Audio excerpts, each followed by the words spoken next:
saya akan membahas tentang materi dan sifatnya. Materi adalah segala sesuatu yang memiliki massa dan menempati suatu ruang. Istilah dari materi ini meliputi segala sesuatu yang dapat dilihat dan disentuh seperti air, pohon, dan tanah. Ada pula yang tidak dapat disentuh seperti udara. Setiap materi mempunyai sifat tertentu yang khas, di mana setiap sifat tersebut dapat memudahkannya untuk dikenali dan dibedakan dengan zat lainnya. Sifat materi dapat dibagi menjadi dua, di mana ada dua sifat ini, yaitu sifat kimia dan sifat fisika.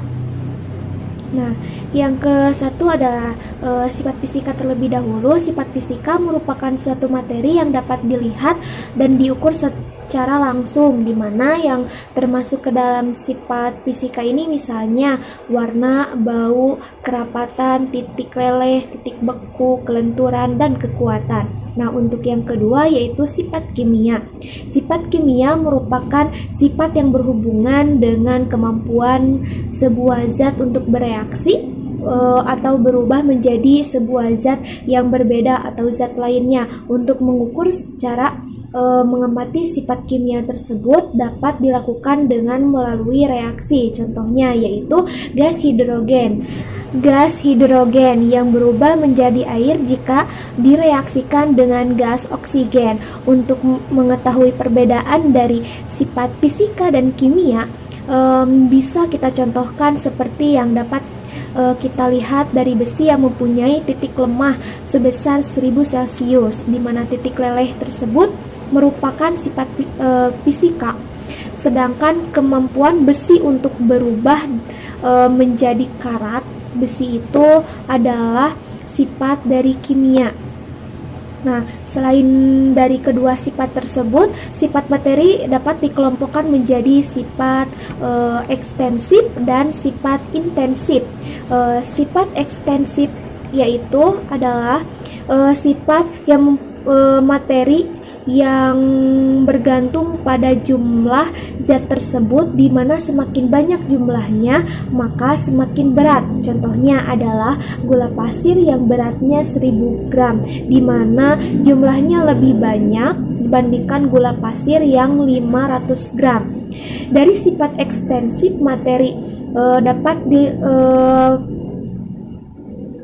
materi dapat meliputi seperti berat panjang, volume, moralitas, dan normalitas. Dan yang kedua yaitu sifat intensif. Nah, merupakan sifat materi yang tidak bergantung pada jumlah zat. Misalnya, berapapun jumlah warna dari gula pasir adalah putih. Sifat intensif ini dapat meliputi seperti kerapatan, temperatur, warna, bau, dan rasa. Ini saya akan menjelaskan mengenai penggolongan materi.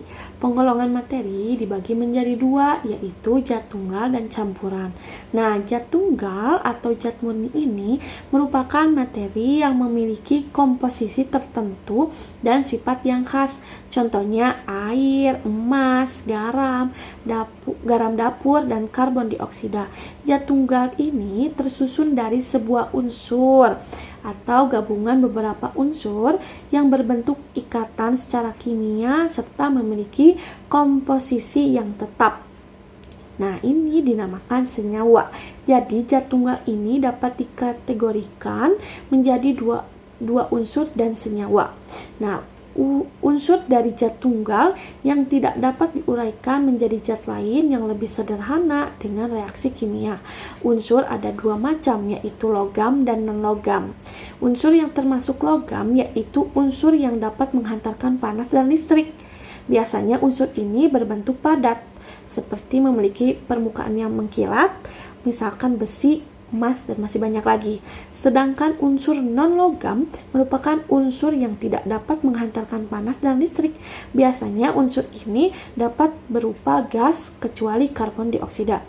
Contoh unsur non-logam antara lain oksigen dan nitrogen. Nah, sejauh senyawa di alam semesta tersusun atas dua kemungkinan, yaitu senyawa organik dan anorganik. Senyawa organik kerangka utamanya berupa karbon. Senyawa ini berasal dari makhluk hidup, misalnya gula pasir, urin, ataupun alkohol. Sedangkan senyawa anorganik berasal dari alam atau bukan makhluk hidup, misalnya hidroksida, garam dapur, dan lain-lain. Nah, dan yang kedua yaitu campuran. Nah, campuran adalah gabungan dua macam zat atau lebih yang terbentuk tanpa proses kimia namun dapat dikembalikan dengan proses fisika. Misalnya garam dapur dilarutkan dalam air, maka terbentuk campuran antara air dengan garam yang disebut larutan garam, dan dapat diperoleh kembali garam melalui penguapan. Nah, zat campuran tersusun dari beberapa senyawa, di mana sifat masing-masing senyawa tetap meski telah jadi satu. Materi yang tersusun dari zat campuran ada dua kemungkinan, yaitu disusun atas zat yang homogen dan heterogen. Nah, campuran homogen adalah campuran yang serba sama, baik warna, rasa, serta perbandingan zat-zat yang tercampur. Contohnya, campuran alkohol 70% dengan larutan gula. Di dalam campuran homogen, kita tidak bisa melihat campurannya dengan jelas. Nah, yang kedua yaitu campuran heterogen. Campuran heterogen merupakan campuran yang setiap bagiannya tidak sama, baik warna, rasa, serta perbandingannya, sehingga mudah dibedakan masing-masing zat tersebut. Contohnya campuran minyak dan air. Nah, komponen-komponen dalam campuran dapat dipisahkan secara fisika. Nah, cara untuk memisahkan campuran zat tersebut melalui pertama ada penyaringan atau filtrasi, kedua penyulingan atau destilasi, ketiga pengkristalan atau kristalisasi, keempat kromatologi, dan yang kelima yaitu sublimasi. Terima kasih, sekian. Selanjutnya yaitu perubahan materi. Nah, pada perubahan materi terdapat dua perubahan, yaitu perubahan secara fisika dan secara kimia. Perubahan fisika di mana suatu perubahan materi yang tidak disertai dengan pembentukan suatu zat yang jenisnya baru. Nah, artinya saat terjadi sebuah perubahan, hanya bentuk fisik atau wujud dari zatnya saja yang berubah dan sifat-sifat fisikanya tetap. Dengan itu, perubahan fisika bersifat sementara. Contohnya, seperti air yang bersih, jika kita letakkan di suhu ruangan, maka air itu akan tetap cair, bisa diminum, dan tidak beracun. Dan jika kita bekukan, maka akan mengalami perubahan fisika, yaitu di mana tadinya zat cair menjadi berubah zat padat, yaitu menjadi es. Nah, es ini masih bisa tetap diminum dan tidak beracun. Contoh lainnya yaitu seperti kapur barus yang menyublim menjadi gas. Dari contoh tersebut dapat kita ketahui bahwa perubahan fisika yang terjadi hanya pada fisik atau wujud dari zatnya tersebut. Nah, selanjutnya ada perubahan kimia. Apa itu perubahan kimia? Perubahan kimia itu adalah perubahan yang dimana menyebabkan terbentuknya suatu materi atau zat yang baru. Nah, sifat zat yang baru ini berbeda dengan sifat zat sebelumnya, dengan artian berbeda.